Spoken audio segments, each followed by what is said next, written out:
এবারে মহিলাদের টি-20 world cup দেখে যতদূর মনে হচ্ছে যে টিম ইন্ডিয়া ভার্সেস নিউজিল্যান্ডের মধ্যকার যে স্কোর হয়েছিল অর্থাৎ 160 রান, এইটা এই বছর ওয়ার্ল্ড কাপের সবচেয়ে হায়েস্ট রান হয়ে যাবে। কারণ প্রত্যেকটা ওয়ার্ল্ড কাপের ম্যাচই লো স্কোরিং যাচ্ছে, 117, 118, মানে 100 থেকে 120-র মধ্যে সমস্ত ম্যাচ রয়ে যাচ্ছে। কালকে ব্যতিক্রম চলে গিয়েছে দুটো ম্যাচেই, শ্রীলঙ্কা ভার্সেস অস্ট্রেলিয়া এবং ইংল্যান্ড ভার্সেস বাংলাদেশ, দুটো ম্যাচই একটু আর কি ডাউন পারফরমেন্স ছিল।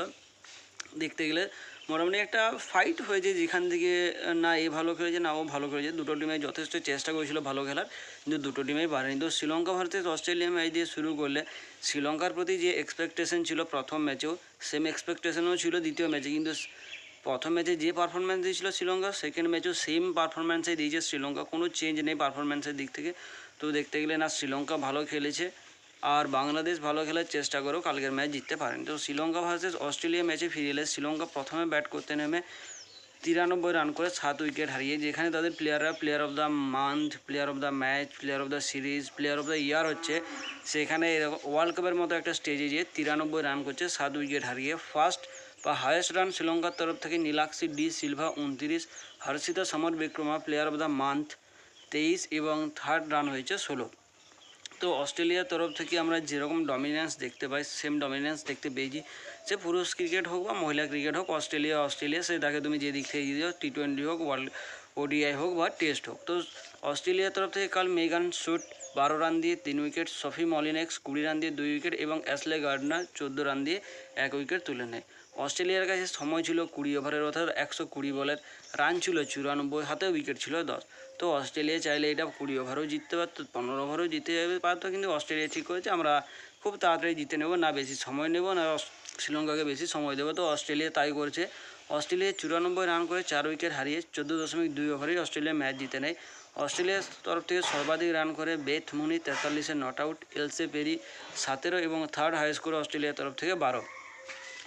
অর্থাৎ অস্ট্রেলিয়ার যে পারফরমেন্স দেয় এবং তারা সিজনের শুরুতে যেরকম পারফরমেন্স দেয়, বিশেষ করে অস্ট্রেলিয়া সিজনের শুরুতে এসে এত ভালো থাকে না, ওয়ার্ল্ড কাপের 2-3টা ম্যাচ তারা হেরে যায় বা 2-3টা ম্যাচ তাদের লো স্কোরিংয়ে যায়, কিন্তু শেষ দিকে ম্যাচ যত সামনের দিকে বাড়ে অস্ট্রেলিয়া তত তাদের নিজেদের রূপে ফিরে আসে, অর্থাৎ গিরগিটির মতো তারা তাদের নিজেদের রং রূপ দেখায় এবং তাদের আসল যে ডমিনেন্স হয় সেটা তারা দেখায়। কিন্তু এবছর হয়তো তারা ঠিক করে এসছে, প্রথম থেকেই আমরা এরকম ডমিনেন্স দেখাবো।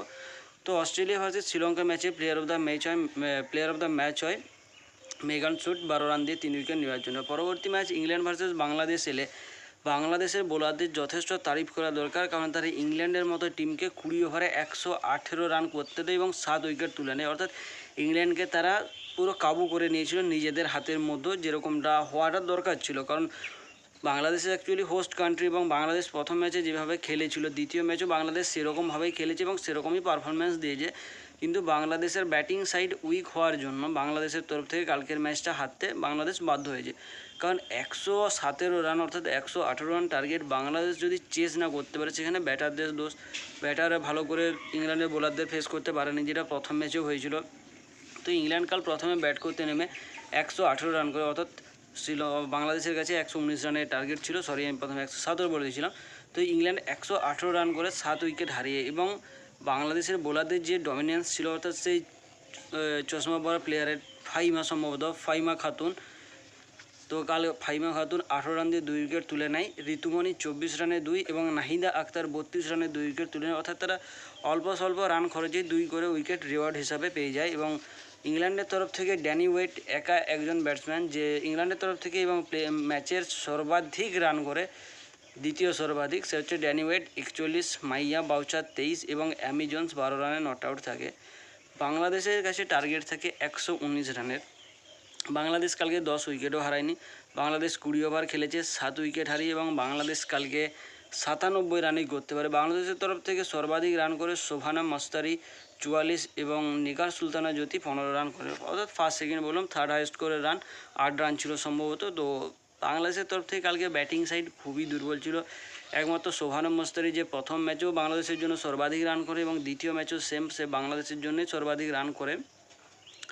তো বাংলাদেশ তুলনামূলক প্রথম ম্যাচের তরফ থেকে ভালো বলিং অ্যাকশন ছিল বা বলিং ফিগার ছিল বাংলাদেশের বোলারদের, যেটা বাংলাদেশের বোলারদের কাছে এক্সপেক্টেড ছিল না। বাংলাদেশের বোলাররা অসাধারণ করে দেখিয়েছে, কিন্তু বাংলাদেশের ব্যাটারদেরকে অসাধারণ করে দেখাতে হবে যদি এবছর টি-20 ওয়ার্ল্ড কাপের সেমিফাইনাল খেলতে হয়।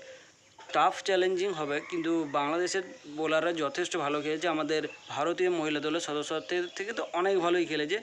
বাংলাদেশের মহিলাদের তুলনামূলক কম্পিটিশান দিচ্ছে বাকি সমস্ত টিমদেরকে। তো বাংলাদেশ কালকে 97 অলডাউন হয়ে যায়।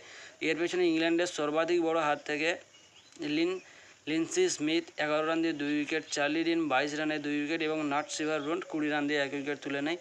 এবং প্লেয়ার অফ দ্য ম্যাচ তো ইংল্যান্ডের তরফ থেকে হবে, যেটা অবাক হওয়ার মতো কিছু নেই। কিন্তু বাংলাদেশ এবছর টি-20 ওয়ার্ল্ড কাপে ভালো পারফরমেন্স দেখাচ্ছে, সেটা বল হাতে সর্বাধিক ভালো পারফরমেন্স বাংলাদেশ দেখিয়েছে। কিন্তু বাংলাদেশকে যদি আরও একবার বলছি, যদি সেমিফাইনাল খেলতে হয় তো বাংলাদেশকে ভাই ভালো রকম ব্যাটিং পারফরমেন্স দেখাতে হবে। আজ ভারত ভার্সেস পাকিস্তান ম্যাচ আছে, যেটা এক্সপেক্টেড আছে যে ভারত হেরে যাবে আজকের ম্যাচটাও। কারণ আমার কোনো বিশ্বাস নেই, কারণ পাকিস্তান প্রথম ম্যাচে ভালো রকমই চ্যালেঞ্জ করেছিল তার অপোনেন্টকে, অর্থাৎ শ্রীলঙ্কাকে। তো আশা করি আজকের ম্যাচটাও টিম ইন্ডিয়া হারতে চলেছে। যদি জিতে যায় টিম ইন্ডিয়া জিতুক, এটা আমার একজন ফ্যান হিসাবে এটা আমি এক্সপেক্ট করি। কিন্তু আমার যে আত্মবিশ্বাস রয়েছে তাতে করে আজকে খুব একটা বড় রকমের টাফ চ্যালেঞ্জ হতে চলেছে ভারত ভার্সেস পাকিস্তান ম্যাচে, যেটা পাকিস্তানের দিক থেকে সর্বাধিক ঝুঁকে থাকবে। কারণ আমাদের পারফরমেন্স আমরা প্রথম ম্যাচে দেখেছি, আমাদের না বোলারদেরকে দিয়ে ভালো রকম বল হয়েছে, না ব্যাটসম্যানদেরকে দিয়ে রান হয়েছে। তো আমার কাছে কিছু আশা নেই। যাই হোক, ম্যাচ হবে, এনজয় করতে হবে। তোমরা লাইক, কমেন্ট, শেয়ার এবং সাবস্ক্রাইব করে আমার চ্যানেলের সাথে জুড়ে থাকো। বাকি বাদ কাল সকালে দেখা হচ্ছে ঠিক এই সময়। তো তোমার সুস্থ থেকো, ভালো থেকো এবং হাসতে থেকো, আর ওয়ার্ল্ড কাপ ফলো করো।